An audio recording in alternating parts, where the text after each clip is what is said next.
we have a lot to talk about and I'm going to probably talk a little fast just to get through it. There's a little backstory to this presentation. It is basically condensing 16 hours of sessions and instruction and questions into 1 hour. So, family search sleuthing. And I like that image of we are detectives going out sleuthing. And that's what we need to do on Family Search. There is so much there. It is a massive site. So let's just talk a little bit about their history.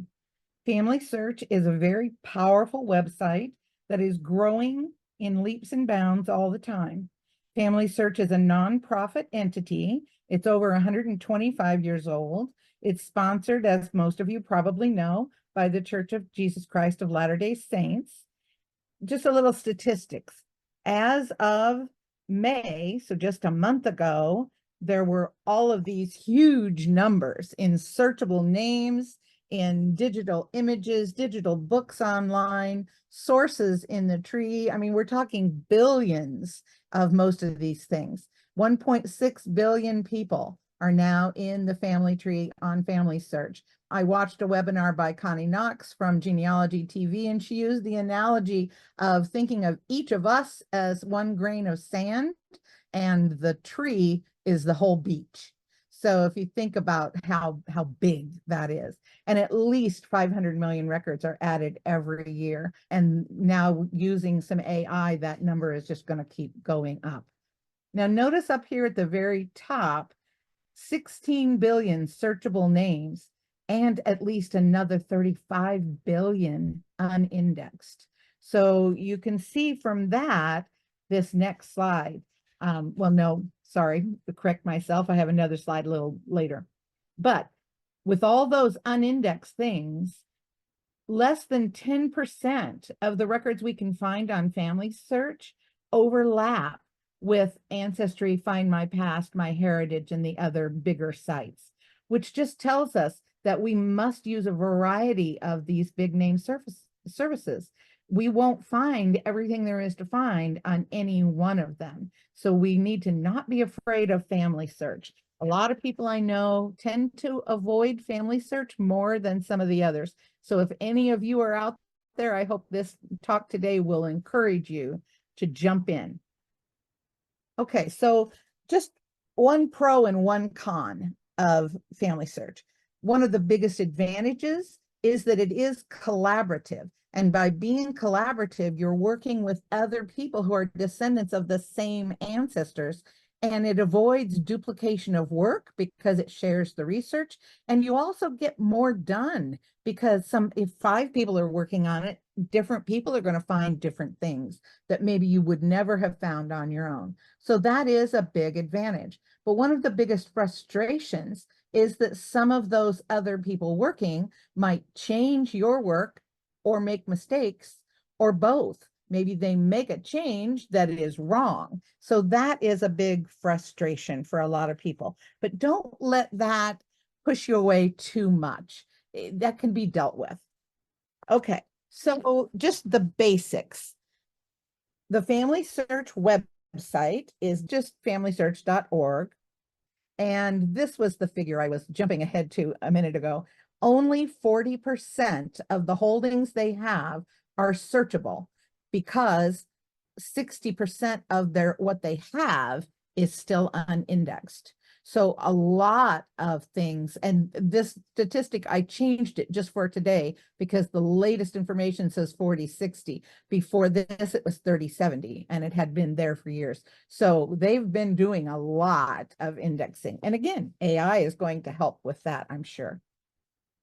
Okay. So in order to get started, if you have not ever worked really with Family Search, you'll need to have a free account. And let me emphasize this: free. Everything on the site is free. And they do not sell or share any personal information for us.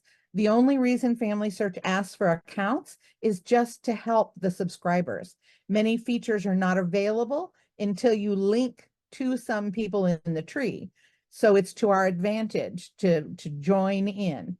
And if you look through that About tab that I gave you a little bit, it's way at the bottom of the home page, which we'll see in a minute. That'll give you a quick overview of how they see their mission and what they're about. And then secondly, because there is so much on this site, it's almost dangerous. It's such a massive website. It's very easy to get confused and discouraged when you feel overwhelmed. I think of it as a little bit like going down the rabbit hole on Cindy's list. If anybody's done that, it's hard to keep track of where you were and how you got there. So having a focus on what you're trying to find each time you go into work on FamilySearch will help. Although, of course, it is fun to just play around and just jump around and see what you can find too. Okay, so hang on to your detective hats. We are going sleuthing and we have a lot to cover. All right, so at this point, I'm going to switch to going to the website, and most of the rest of our talk is going to be just me demonstrating. So this is, I am not signed in. So if you don't have an account, this is what it's going to look like when you go to FamilySearch before you sign in. So they make it pretty easy to start one. All they want you to do is put in your parents or grandparents, and they will get you going, and you just follow step by step. They'll tell you why it's free. They tell you a little bit about. So this is kind of the landing page before you actually sign up. So explore this. But then when you sign in, it's going to look different. You do have an option. The reason I didn't have to put in my password is because you have an option to stay signed in for a couple of weeks. So if you're working and you're going to be on here quite a bit, just click that little box, that sign in, and then all you have to do is click sign in each time. All right, so we're going to talk a little bit about the homepage and kind of get oriented there. And then we're going to work our way through some of these tabs that go here across this top ribbon. All right, so this homepage is basically personalized for every user. So it's essentially your own homepage, and you can move things around. You can use the things you want. You just keep clicking to see what is available here. So the reason it's personalized is they'll know who it is you've been working on, and they'll tell you when they find new things. And that's what I mean by personalized for you. They'll give you all these different things. We found a new memory. We found different things. And notice that memories are often documents. I'm going to talk about that a little bit later. So when somebody else posts pictures or different things, I'll get notified that it's probably people I'm following as well. But so there's just a lot of things to see here. And then you can share more.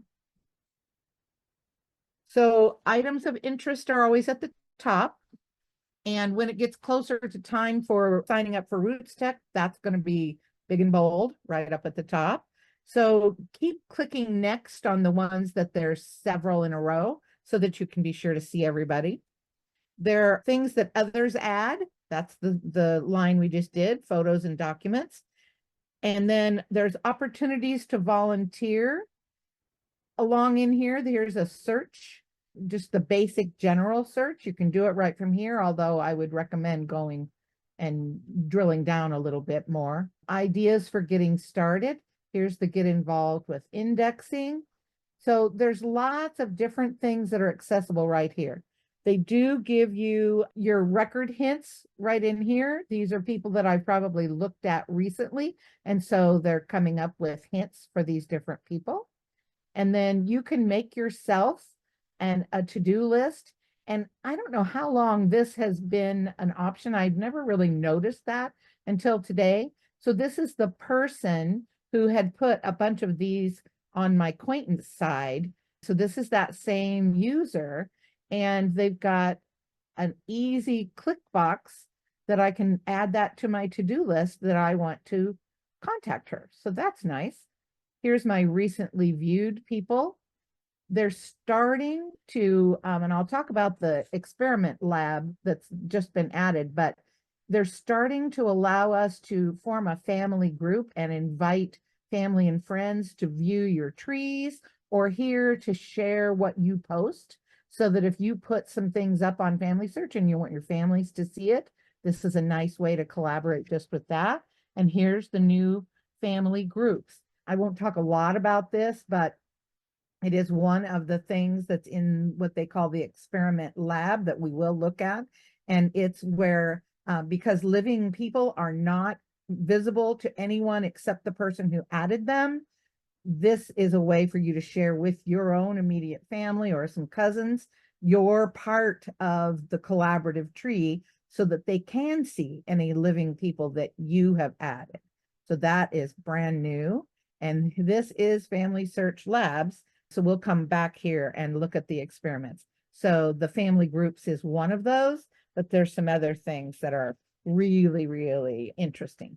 Okay, so let's that was just quick orientation of the homepage. Everybody's might look a little bit different depending on what is on there.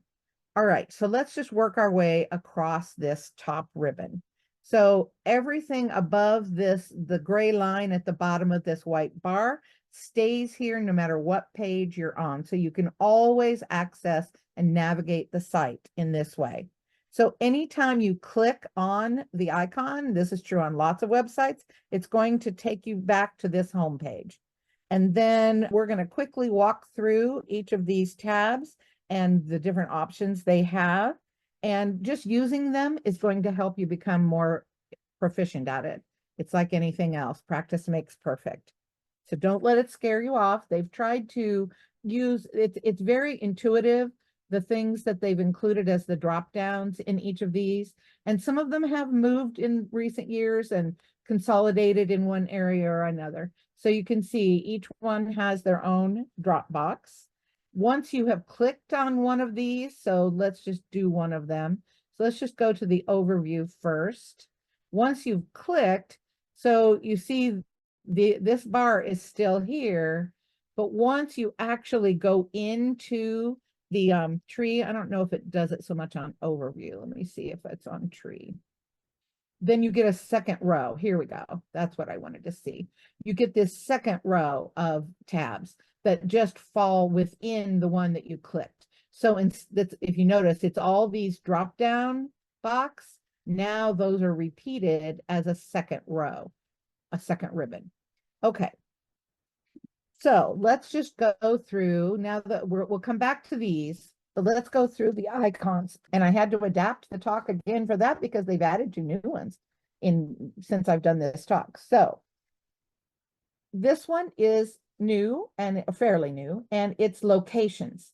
So when I click it, this is going to tell you where there are family search centers.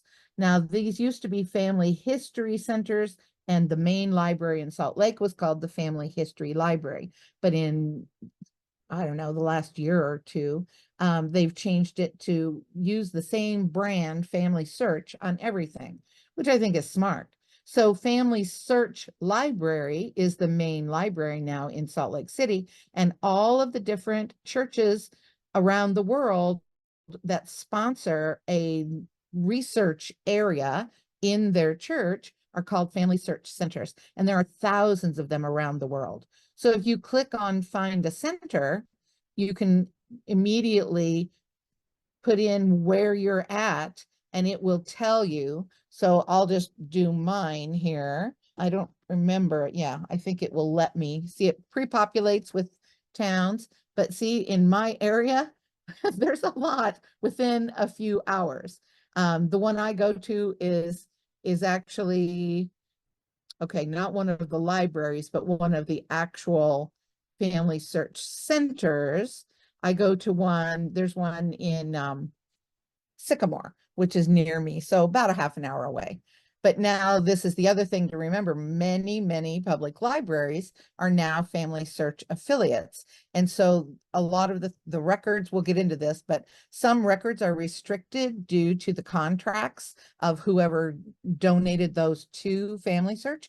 And so some records are not viewable unless you're at a FamilySearch affiliate or one of the family search centers. So this is why this is a really helpful feature that you can very quickly figure out where these are. So let's go back to tree again. All right, so we were in the locations. Then this one, you can select from many, many, many languages. So obviously mine is English, but if you are working with German or French or some other language, and you can put it on this and everything will go to that. So if you want to use that, or you're researching, you live internationally and you want to research in your home language, you can do that.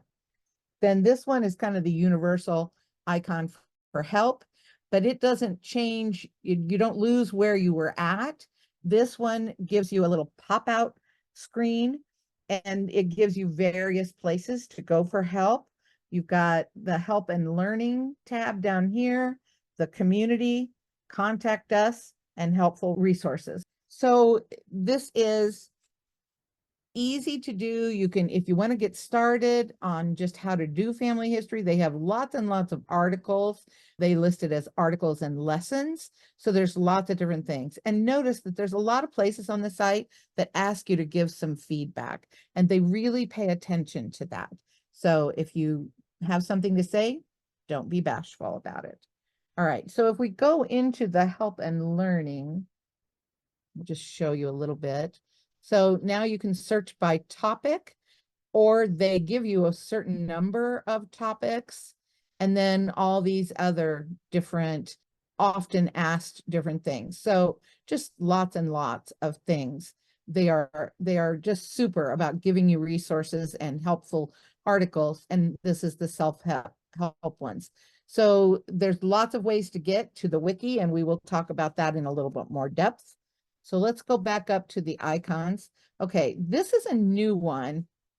It used to be a little bit different way, but this, and you can see I have a message from a long time ago from Roots Magic.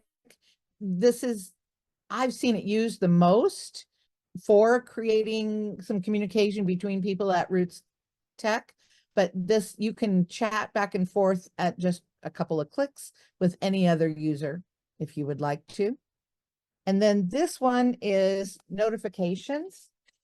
So this is going to give you some things on following. We'll talk more about that, but basically it just means you want to be notified whenever changes happen to certain people. So you follow them, and then FamilySearch will send you a weekly email with everything that's changed. I'll show you what that looks like.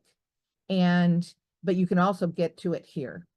So here's the people that there's been some activity changes on these, and see, you can see all the ones from 1 week at a time, all the changes. So if something changes that I know is wrong, I can contact people, or I can just change it back.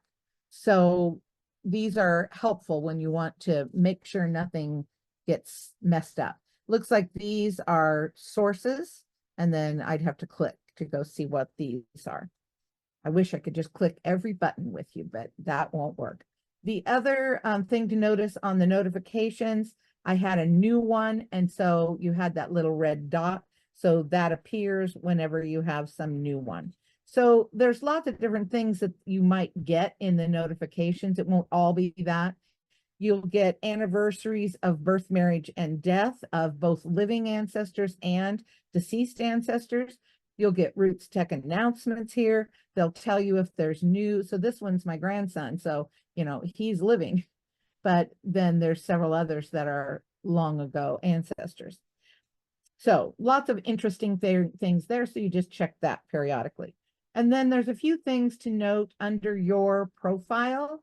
So you, again, get a drop-down box, and it gives you all of these categories. And under settings, you will have tabs across the top for things within your profile, things with your account, settings for notifications, because if you don't want them, you can change which ones you get. And then permissions. I'll show you what that looks like, how you want to edit things, what you want included in your profile. So there's a lot of privacy choices you have. Now, this is one thing I've said in here to notice: helper access. Every user on FamilySearch is assigned a helper just in case you ever need one. So that if you click the little I to see the number, that's the number of your helper. So if you're ever contacting them for some kind of help and they ask you for your helper number, this is where it is. So do you want to allow other people? So when you share that helper number, they can do things on your behalf. All right. So, and then you can say whether or not you want to allow other sites to use your family tree information. So you have a lot of things that you can control in here. All right. So let's start moving our way across here. So FamilySearch's family tree is the world's largest collaborative family tree. Absolutely everything on here is free to access, to add people, edit people, find records, add your sources, everything you can think of that can be done. There is no charge for anything. And that by itself is a good reason to work with these things. One of the big frustrations is the number of duplicate people that are in the family tree. And I'm going to give you just a little bit of background on it. I'll just kind of scroll here so you can see as I go, but I'm not talking about the same things here. So let me give you a little bit of background. When Family Tree was first created, it was done by pooling several ponds of data into one large ocean. So you had these individual record sets and they put it all together. So this tells you a little bit more about stuff. So by their own IT experts reckoning, when it first began, there were over 1 billion duplicates when they first pooled all these things into the one ocean. 200 million of them were removed in just the first couple of months, but there's still a lot left. Some estimates that I could find online are that there's still over 890,000 duplicates. I'm not sure how up to date that figure is, but no matter what, it's a massive number. So how could something like that happen? Just showing you a little bit more on this. So you can see there's lots of different things to take a look at on the overview of the tree. Okay. So let me talk about how this happened. It came online, the site came online in 2012, and it was designed deliberately to be open sourced and to create one world tree with a record for every person who had ever been born. It began with the data that the LDS Church had been collecting over 150 years in these different pools. The component parts in the beginning were church membership records. And if you and your ancestors were members of the church at that time, there was a lot of duplicates because a lot of people were interrelated within the church. And so lots of people put in the same ancestors. Then the second pool was the ancestral file. And that info was submitted also by church members. So again, you ended up with duplicates. They did make an effort to start merging duplicates in the 50s and 60s, but it was manually. Think 50s and 60s, no computers, nothing else but humans. And then you get human error crept in too. The third pool was the pedigree resource file that was related to the ancestral file, but a separate pool.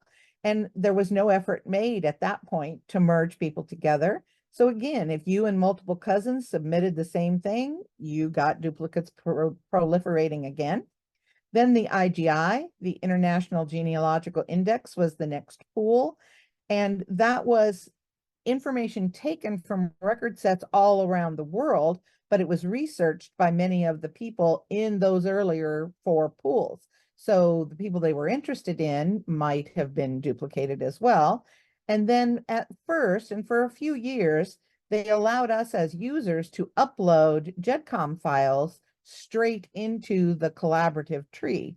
But they figured out that that was not really the most efficient way because it made the big tree very clunky and confusing. And so they stopped that. But again, just by doing that, different people who might have been descended from the same people submitted similar ancestors. So all of those ponds got dumped into the collaborative family tree ocean. For nearly 150 years, people had been doing family history independently without talking to others. So we just went about it on our own. Looking back to the 1980s, there was very limited communication possibilities. It was mostly snail mail or a phone call. And boy, has that changed. Now we can collaborate almost instantly, which makes using this tree and fixing its flaws really doable now. So by working together, we can solidify everything that has been in the most up-to-date generations. And then the worry that people are going to change what you've put in kind of goes away once everything is sourced and all the events are supported with sources. It's hard to argue with good sources. So once it goes through its first stuff, then it kind of settles in and then changes don't happen anymore. Okay, so you can see this is my tree that includes living people. So this is me, and then back to my parents and my 4 grandparents and my 8 great-grandparents. So it looks very similar to any other tree site. They are changing some of this. This is the new portrait pedigree view. And you can see here, the old version is only going to be available until the end of August. So like any other website, there are different things that are, I'm going to just click dismiss so I have a little bit more here to see, but things are changing and refining all the time. So in the opinion of many genealogists, family search is not the problem, it's the solution. And I can get behind that. I am not an LDS member, but I have been using family search for a very, very long time. And it is a fantastic site. There are so many things you can find here, and it's free. Did I say it's free? Okay, so let's look at the different things that we have available to us in the tree. So here is the following. So if you want to know who you are following, I've got 144. You have different, click around on these pages on your own to just see what all you can collect, what information you can collect here. But it'll tell you what the changes were and who did them. And you can click on them just to get to the exact, this is going to show us exactly what source was just put on there. So we can see all the information,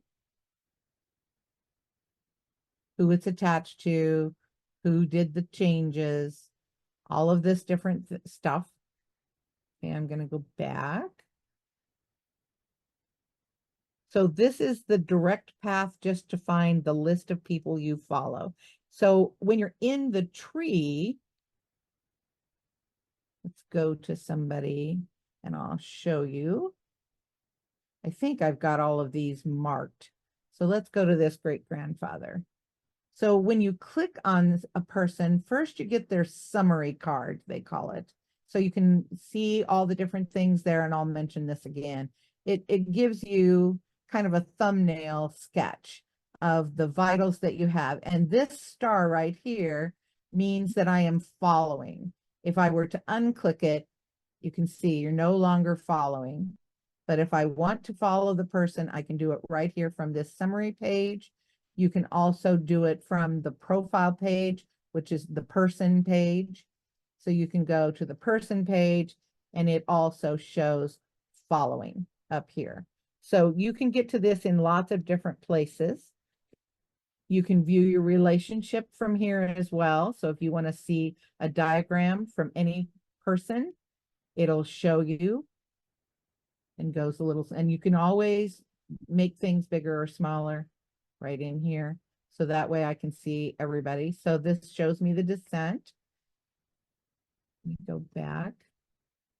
So this is the person page, and we'll go through this a little bit more too.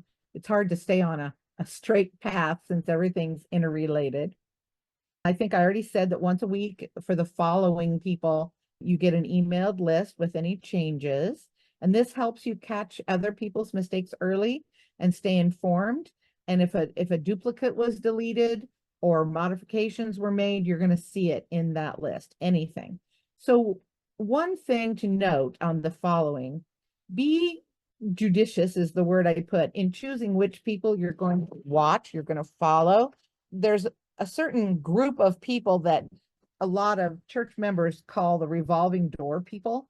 And those are the early ancestors that are very well known, like the Mayflower passengers. There are thousands of descendants of each of those people, and the potential for changes that are disputed is really large. So you probably don't want to follow those kinds of people. You're going to be inundated. And unfortunately, a lot of people just don't take the time to re-examine their sources, and so those mistakes get made. All right. So let's talk about entering your family in. So again, homepage, and then family tree up here in the top left ribbon. So, and then tree, just to see your tree. This helps you to make your contributions into the collaborative tree by adding in your parents and your grandparents. When you add someone, you have to tell the program whether they are living or deceased. And as I said before, only you can see any living person that you have entered. There's no exceptions to that other than the new family groups. Family tree will ask you whether a close match that the algorithm finds is the same person. So every time you start adding somebody, it'll come up and say, is this the person that you're adding? So you look at those pretty carefully. And if it is, that's going to be a big bonus for you.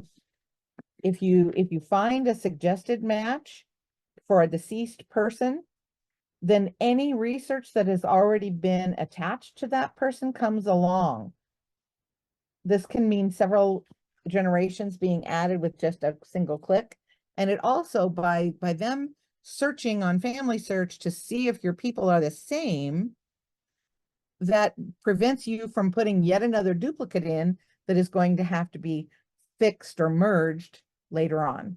So you always want to look at those matches really carefully. Okay, we talked a little bit about the summary card. If you click any person's name in here, you'll get the summary card for them. And you can see that it gives you the basic facts and then basic events, alternative name. This is my mom. So if you want to add more to a life history, you can write that. It's in a narrative form.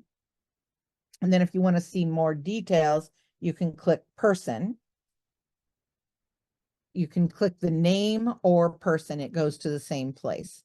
So this is, again, one of the person pages. One thing that I would caution you, don't add in on here any of those cute little icons that people tend to use on Ancestry to show people that are veterans of a certain war or Mayflower passengers, etc. It messes up the search algorithm, not just on FamilySearch, but on Ancestry as well. But that's not the kind of thing they mean when they say memories and attaching things. So you kind of want to avoid that. Okay, so let's do view tree. So whatever view you last had it in is the one that will come up. And here are, right here, we were in portrait beta, and then you can also see it in landscape. You can also see it in a fan chart. And you can choose whether you want dark mode or light mode. And on the fan chart, you can see as I'm hovering across, each one is highlighted. If I would click that, then it would go to that person's summary again, the quick summary. If I were to click, if you hover, you see this little fan icon. If I click that, it puts that person in the center position. So you can go back farther. There are several things that you can adjust here. You can choose how many generations you want to be in the fan chart, things like that. And we'll look at some of these. So that's the fan chart. Then you can do descendancy chart. Now, because that was the last person I was looking at, it starts with him and shows me descendancy. And then you can go to first ancestor, and that's the farthest back ancestor on that particular line. So on my Gerst line, it will go back, follows a family line descending from a male designated as the first ancestor. So there will be a few to click. And then you can edit the person from here, or you can view tree and it'll go to that person. So successfully added first ancestor. So he's noted that way. All right. So that's the different tree views that you can do. Also on the fan chart. So let me go back to that. So anytime you want to go back to yourself or whoever you've designated as your root person, you just click the little home button, and there I am back in the center of my chart again. So let's look at what they have here. This is the little icon that you can do 4, 5, 6, or 7 different generations.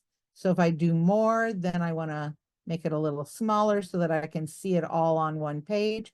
But the fan chart is a really good way to see which lines you need to work. You can really see where mine breaks down. I've got several generations back, but in the 7th generation, I don't have this side of the Mowers and Bowers on my family, and then some on the wife of one of the Hardens. So you can see very quickly where there are gaps in your tree. And then this is a really cool feature. Oh, wrong button. This one. This is showing the family lines, but within your fan chart, and it'll stay at 7 generations unless you change this, you can look and it will show you by birthplace. So I think that's cool, looking at your immigrants. So everybody born in the United States, mine goes back a long ways in the US, but of course everybody's an immigrant at some point. So a lot of these salmon colored ones are US. The blue ones were born in Germany. The darker pink ones are born in Canada. The yellow are Hungary. British colonial America is this brown, the lighter brown. And then later Britain is the darker orange, like this one. And unknown is just white. So there's a few here. But isn't that cool that you can just see the way it sorts? Now it'll do the same thing for sources. The darker the color, the more sources I have added to these people. Now, not just me, the more sources the tree has. So remember, it's only your tree on the living people, but once you get to deceased people, it's everybody's tree because it's the collaborative approach. So you can see very quickly which ones have no sources or very, very, very few. So that can maybe be one of your guidelines of what am I going to work on next? Okay, same thing for where are their stories? Not very many stories put in on anybody on my tree. Photos, again, you can see the darker, the more. And then this one I use quite a bit because the research helps view, and this is the only one, I don't think you can use this in the others. I'll have to look. You might be able to do in some of it, but you don't get the full view of it. Data problems. So there's 2 on here that it thinks that there's some kind of problem. So I would need to click on them to see what is the issue. Okay, so I would want to go to the person and then look at it. And you can see I'm following. You can see it there too. The record hints, you click on one of these and it will take you, you go to the person and it will have, this is back to the person detail page. And then right up in here, they have one that, and you know, just looking at it, I'm betting that is her, but her name is Quaintance.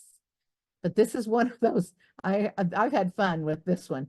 This name is such an unusual name. It's massacred in almost any kind of index. Look at that one, Goosentonks. But if you click right on this, you will see the pop out here and it'll tell you, oh, mentioned in the record of Kath Merlin Street. That's my dad, Keith. So this just has got some problems in the indexing, the transcription. So again, I can look and verify, is this right? Yes, I know, because Guilford is her husband and my dad is Keith Merlin. So but there's several. Hesker should be Hesper with a P, but and they lived in Oskaloosa. So, and the dates are right. So I know already just looking at this that yes, that is a record I don't have for her. So you can view the record, or you can, and I would always suggest viewing the actual record if they have one available to view. So this gives you, just like Ancestry, the transcription of the record, or you can look at the actual thing, click on it, or click the button below that said view original document. So you can look at this and check the transcription yourself. It again gives you the basic information, and you can edit some of this. So you can fix the problem. See, I can right here put in this is the right, whoop, I want to do it right. This is the right spelling. So you do have that way to put it in. It'll still be indexed with what they had and be found, but now I know it'll be found with the right name. So it's just a wonderful site. There are so many different things that you can do. Okay, so let me go back, since we were looking at this. And now if I want to go ahead, I could have done it from the other page as well. Attached to family tree. I'll just use this as a good one to show you. So this is saying the information from the record is over here. The information I have in the family tree already is over here. And anything that is new is highlighted in blue. So if I want to add that, I can. And then if I put it over there and then go, oh no, that's not right, I can do undo right here. So it looks like there's nothing else that's new. And then I can also, you notice these are other people. So more than one person can be on a source. And now I'm going to say, yes, that's the same guy. So attach this record to him. And yes, that's the same guy. So, and then you want to put a reason. You always want to put a reason for why you're doing this. And I'm just going to say all details match known information. And then I'm going to click attach. Okay, so that is an easy one. Oh, I guess I didn't click all of these. So we will say attach. No, I already did that. Sometimes it's a little finicky. I'm going to attach again. Oh, one thing to note, once you've typed your reason statement, it will go in again until you change it. You don't have to. Sometimes I copy it and then do that. So let me see if they're all attached. Nope, it's only doing one at a time. So I need to do that. Okay. But you saw the reason statement stayed the same. So now every person on the record has been attached. And if you ever come in and go, oh, this has been attached to the wrong person, you can always detach as well. All right, so I'm going to return to the family tree. I could have returned to the record. Now there's no pending research helps. So that's where we were. We were looking at the fan chart and looking at the different things you can do. So let me go back to the tree, and it should be on the fan chart since that's the last view we had. So wherever you left it, that's where it will come back to every time. So any of these, I can click and see the problems by going to the person. If there's research they're suggesting, it's the purple. No, sorry, record hints is the blue. That's what we just did. And then research suggestions are things that FamilySearch noticed. So let's click on this one, person. Okay, so it says there's a possible duplicate. So I can click, and then I'm just taking these as teachable moments since they're right here. So possible duplicate, I'm going to review the merge. Now you want to be really careful. So they tell you very clearly which one is which. This is the possible duplicate and information in this column will be deleted at the end of the merge. This is the surviving person. So this is the one that will still be left at the end of the merge. If you want them switched, you can do that. So you can look at this. Okay, so one thing to notice is this little number right here that highlights when I hover over it. This is what's called a personal identification, and it's for short PID. So if I were to click this, see it pops up right here saying ID copied. That's a really nice tool that FamilySearch does, because this is how the FamilySearch tree keeps track of individuals. They're assigned this 7-letter with a hyphen in the middle number with letters and numbers mixed. So I'm looking at this and going, okay, so this is George Bauer. What I know seems to match, although he did not die in Hungary, but I'm not going to correct anything right now. And then if you look, it's the same wife with different PIDs and the same daughter, but look at this, it's the same PID. And then it looks like she's put in again as just the child of George without a mother. So she's in there a few times. So you have a few things here that you would want to fix. So I feel confident that it is a duplicate. It is the same man. So I can look at this and then say, yes, and they ask you, step 1, it's 3 steps. Step 1 of 3, are these people a possible match? And I will say, yes, continue. Then it's still in the same positions. So do I want to replace this information with the new? No, it's the same. That's the same. You don't have to. You can pick and choose whatever you want. I don't believe this is accurate, so I'm not going to replace it. So, and that's just from knowing my information here. If I was not doing this live for you, I'd be checking things, but I'm sure this is the same guy.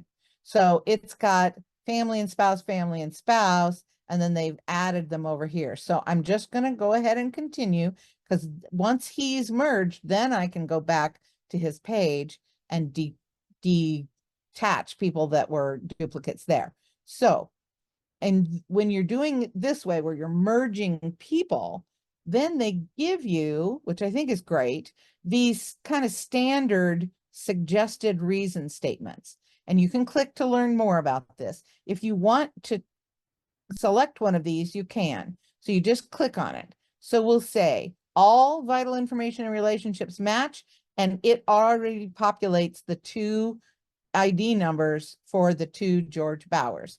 So is it all match, most match, some details contain minor conflicts, and then most match, no details conflict. Really, this should have been like first, second, third. And then this record contains little information for this guy, but there's enough evidence to believe it's the same person as this.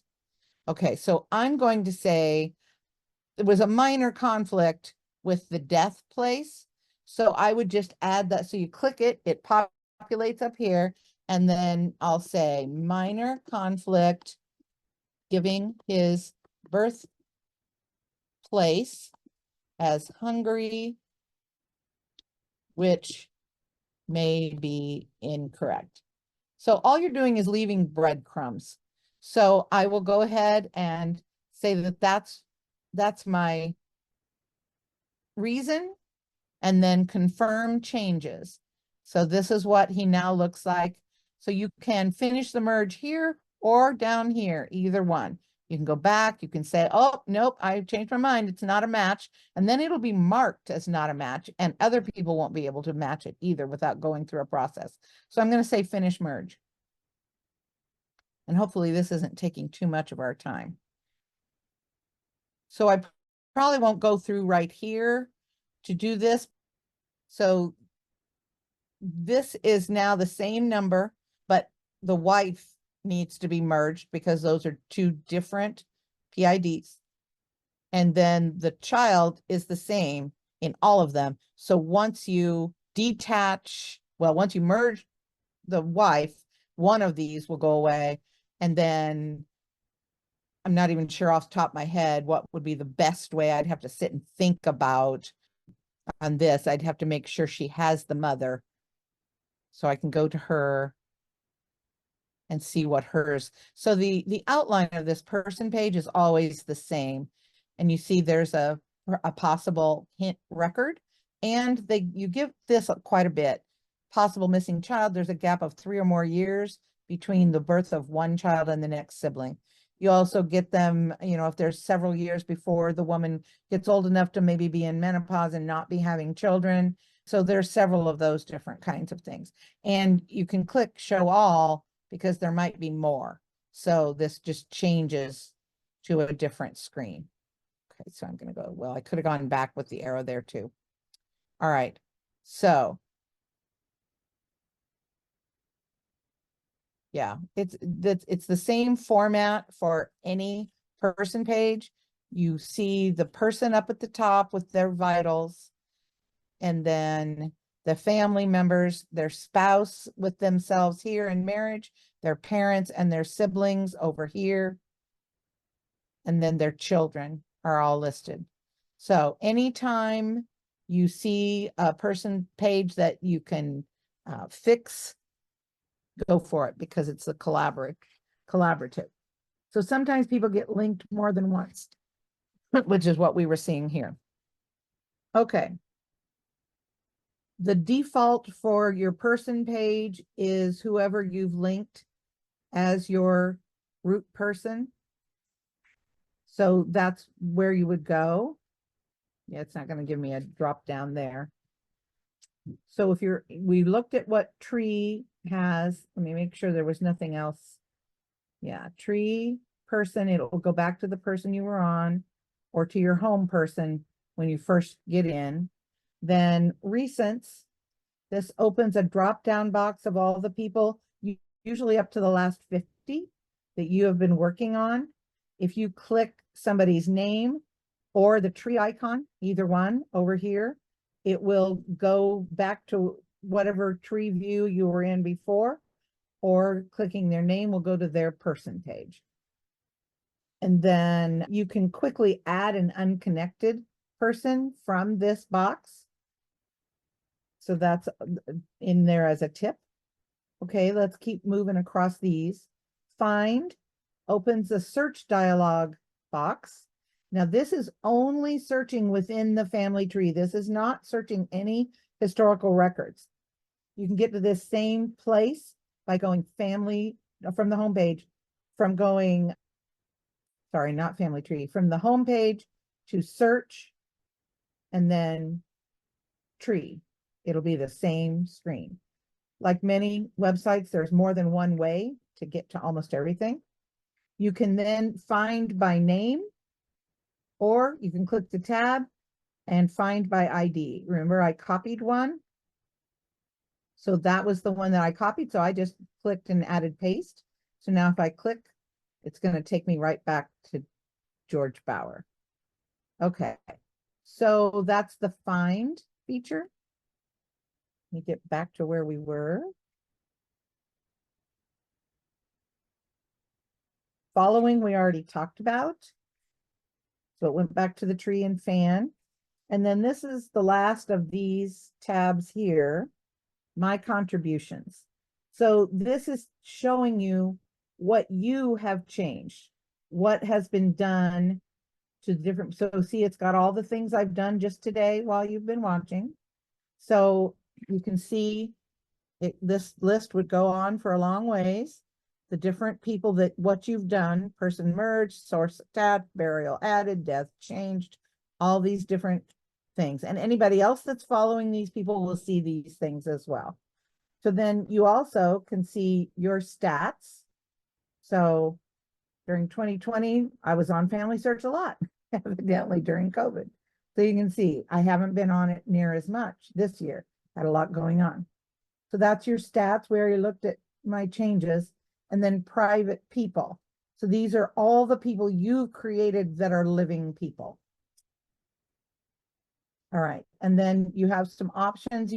Anytime you see this box with the little slidey settings, click it to see what you can do. So you can sort either ascending or descending. You can sort by the date somebody was changed, by their name. So then it goes A to Z going down. You can sort by their date of birth or by sex. So lots of different things that you can do. And you'll see this on a lot of different places. Okay, so one of the most important things is to remember all mistakes can be fixed.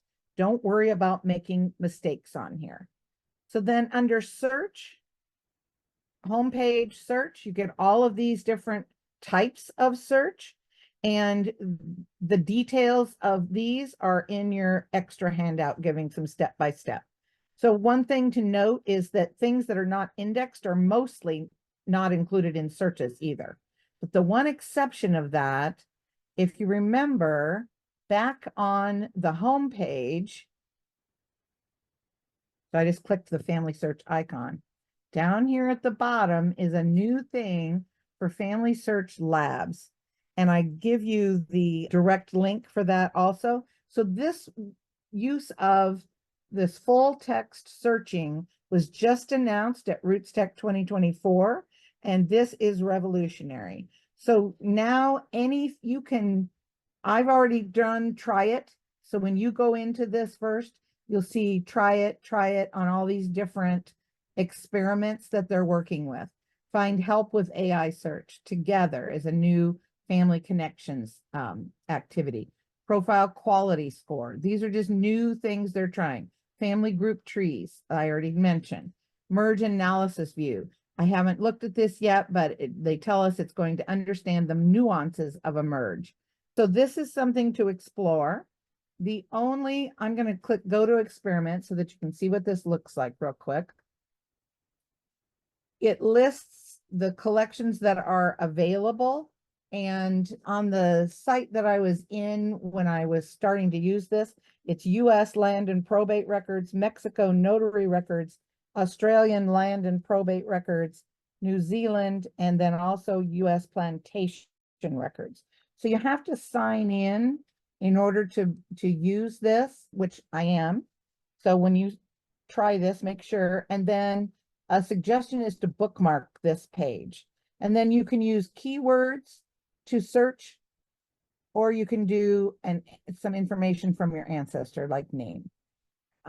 So you just will play around with this. It can find anything that's been transcribed by the AI is searchable. So once you find a record, then you can download it to your source box, which is just a place on Family Search to save things, or you can attach it to a person. Okay, I am going to run out of time, so I want to just kind of skim through some of the rest. I'm going to skip the search catalog because you can follow the step by step here for that. But I do want to draw your attention to the wiki. So that is the last in the drop downs for the research wiki under search. So if you haven't used this yet, I would highly recommend it. It's an extremely valuable tool. It's filled with over 103,000 articles about any aspect of genealogy or any locality really in the world, except maybe really, really tiny ones might not be there. Even if you choose not to work with the family tree on Family Search, you are going to want to avail yourself of some of the wikis.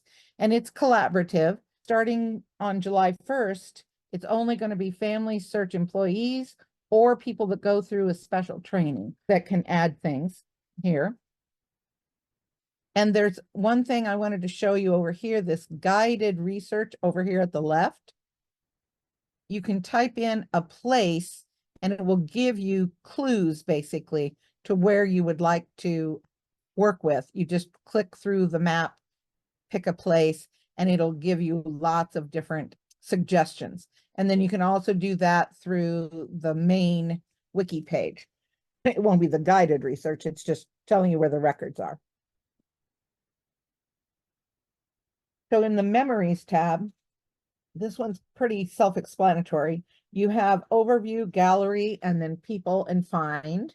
And you can just read a little bit, but this is a good place to either write a story about an ancestor and post it here, or one little tip is that if you find a source about one of your ancestors, say on Ancestry or MyHeritage or someplace else, not FamilySearch, if you just take a screenshot of that or download it and then put it in memories, that's a great way to add sources from outside FamilySearch.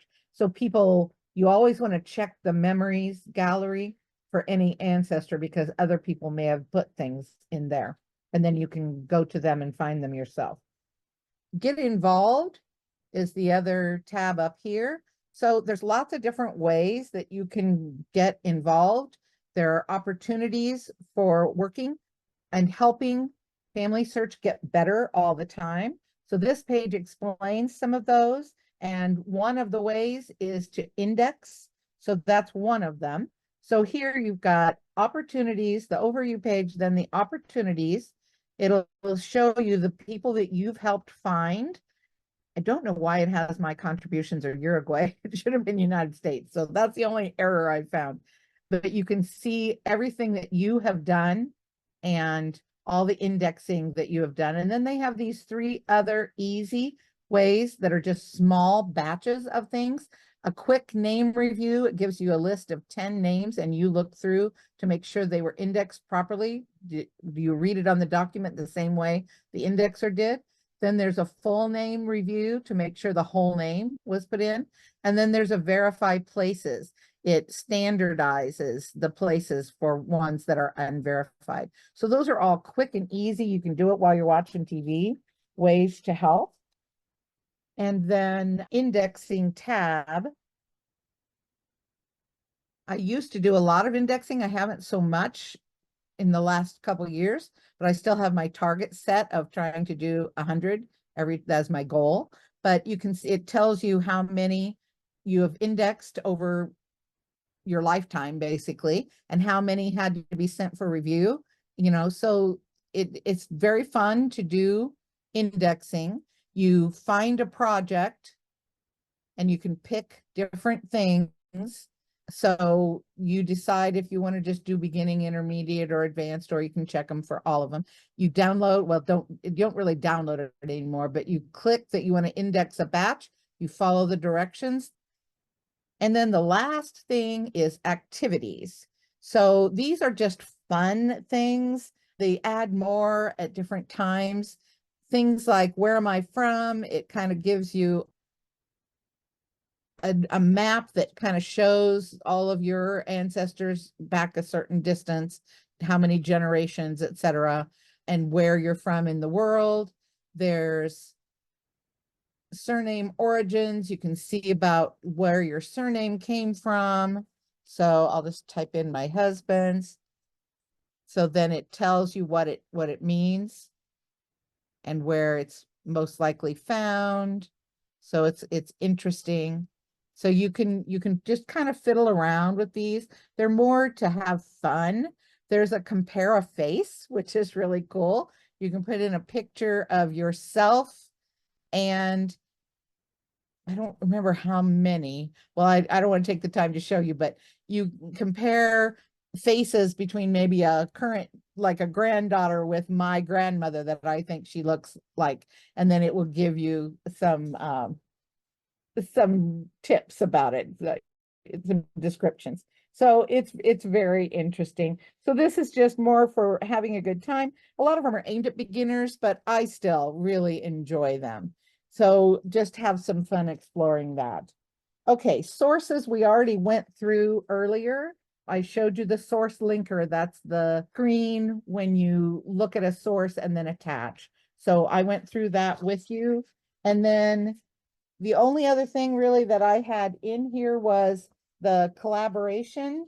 There's a lot of different ways to collaborate. Don't get upset and frustrated if somebody changes your information and you know it's wrong. you just work together with them. I've gone through that process several times. I've really never had one of those, I change it, you change it, I change it back, you change it back. I haven't really run into that, although I know others have. But the best way to do it is to use that follow feature a lot so that you can catch things quickly. And then when you communicate with the other person, give them your sources and explain your reasoning. Almost always people will say, oh, I had never seen that. So collaboration, but there's a lot of ways to collaborate. I told you at the beginning, there's so much to cover with this massive site. So the only other things that are here are some advanced skills, and I think these are all pretty self-explanatory. The main thing is that even, let me go back to search. If you're going to search things that have not been indexed, there are many of them like this under images that says browse records that haven't been made searchable through indexing yet. So when you work to help with the indexing, it moves that 40% has been indexed, it moves it up. So it is a good way to pay it forward. But if you start with a place, then you're going to see record sets. Yeah, here we go. Winneshiek County, Iowa. You will see a bunch of record sets that you can look at, and you see these record sets, and there are, let me look at these to show you. Sometimes they've divided them in other ways. Now on this set, you can see there's alphabetical. If you just keep scrolling down or look at the different ones, there are other divisions within the record set, and we call those waypoints. So you can often go through the waypoints in order to figure out how to get to the record you want. So even though these aren't indexed, they're usable. So that's a very important feature here. So read through that part on helps for unindexed collections and images and on waypoints. So they're chunks of larger groups, and it will help you drill down into where you want to be. Then they do have a little bit on DNA, although FamilySearch is not a DNA testing site, but there are some information there. Let me go to the home page and I'll show you. That's usually down at the very, very bottom. There's a bunch of different things. There, DNA right here. It's articles and instructional things to answer questions. And then we already looked at the Help Center, and we already talked about the Family Search Center. And then they do have a blog. There's all kinds of third-party tools that work in partnership with FamilySearch, and you can find those by clicking the Solutions Gallery way down here at the bottom. So they give you a lot of different partners that they have. They don't look at other sites as competitors.